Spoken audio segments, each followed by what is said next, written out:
Hey Raider Nation, big news coming your way. Today, we're diving deep into everything that's been happening with our silver and black over the past week. And trust me, there's plenty to cover. First, the headline everyone's been talking about: Christian Wilkins has been placed on the physically unable to perform list. This has raised big questions about what it means for the Raiders' defensive line as we move closer to the season. We'll also break down Jack Bech signing his contract, the Raiders' veterans reporting to training camp on the 22nd, and what's next after moving on from Carter Bradley.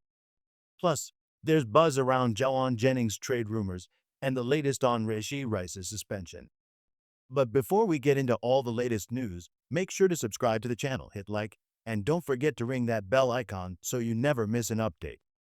Now, let's jump into the newest Raiders headlines. There's a lot of chatter around Christian Wilkins being on the physically unable to perform list, so let's clear things up. Yes, he still counts toward the Raiders' 90-man roster, or 91, thanks to international player Lockie Tossi, but the good news is Wilkins can return anytime during training camp as soon as he passes a physical. Here's the catch. If he's still on that list by August 26th, when the roster shrinks to 53 players, he'll have to miss at least the first 4 games of the season.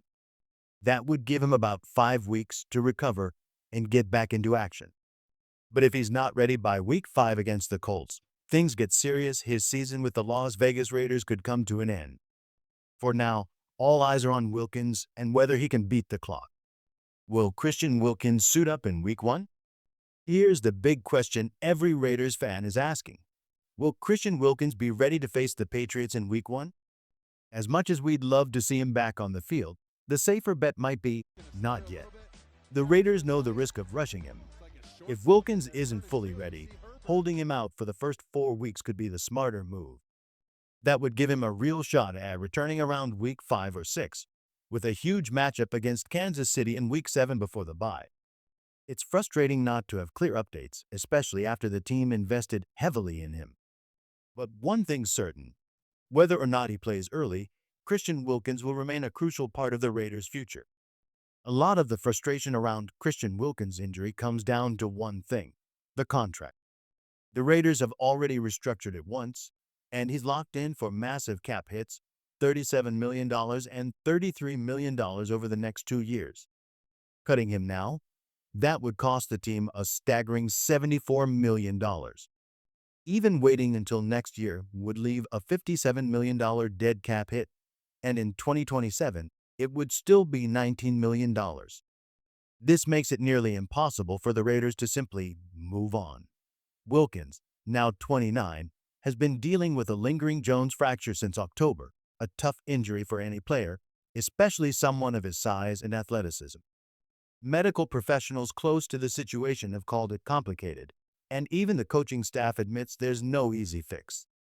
For now, the Raiders are committed to Wilkins, hoping that patience pays off and he returns to full strength when it matters most.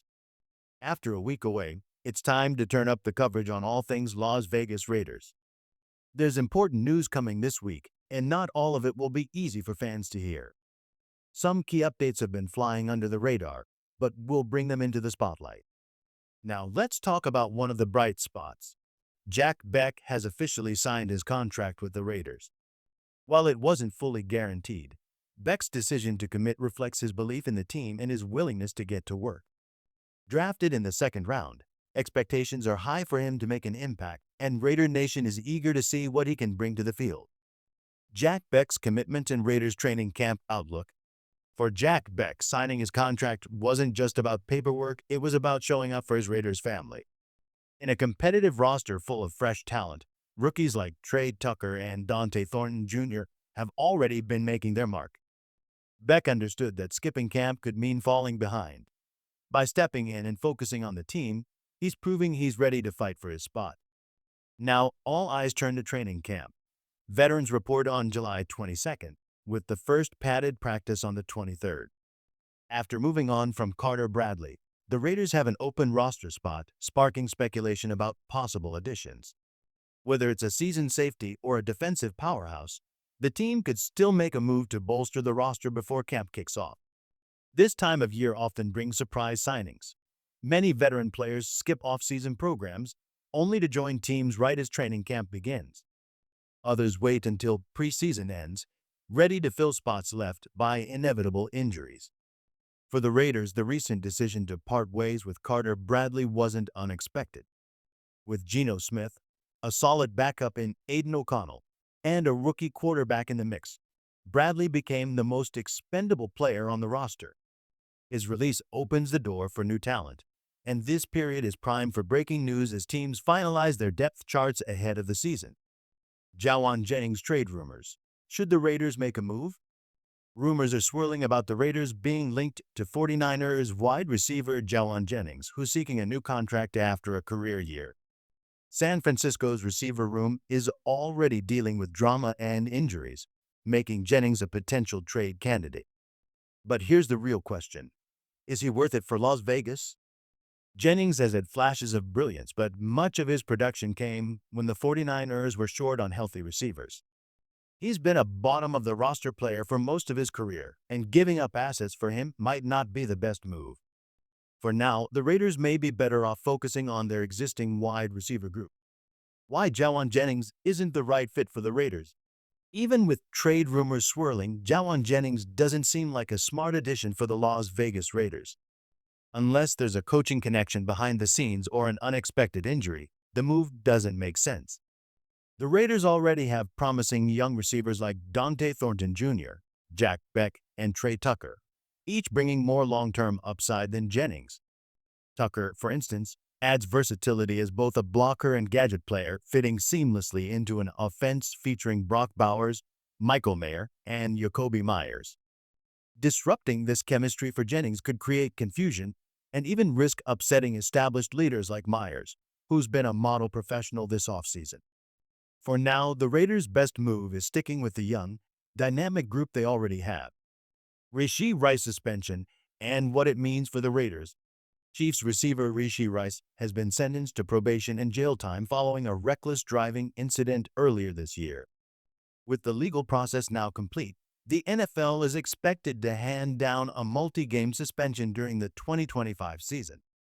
The exact timing remains unclear, but losing Rice, even for a few games, could shake up Kansas City's offense. For the Raiders, any setback for a division rival is worth watching closely. A suspension could impact key AFC West matchups, potentially giving Las Vegas an edge in a tight race. At the heart of this, the league faces pressure to hold players accountable. Incidents like Rice's not only endanger lives, but also cast a shadow over the game. The Raiders must stay focused and capitalize on any opportunity this situation might present. Ending on a powerful note, accountability and a new voice for Raider Nation. NFL players are admired by millions, but that admiration shouldn't place them above accountability. When stars cross the line, the league must enforce real consequences, because without them, reckless behavior continues. The Rashee Rice case is a reminder that the NFL needs to take its responsibilities seriously and protect both fans and the integrity of the game. On a brighter note, Kirk Morrison, a proud Oakland native and former Raider, is stepping in as the team's new radio color analyst.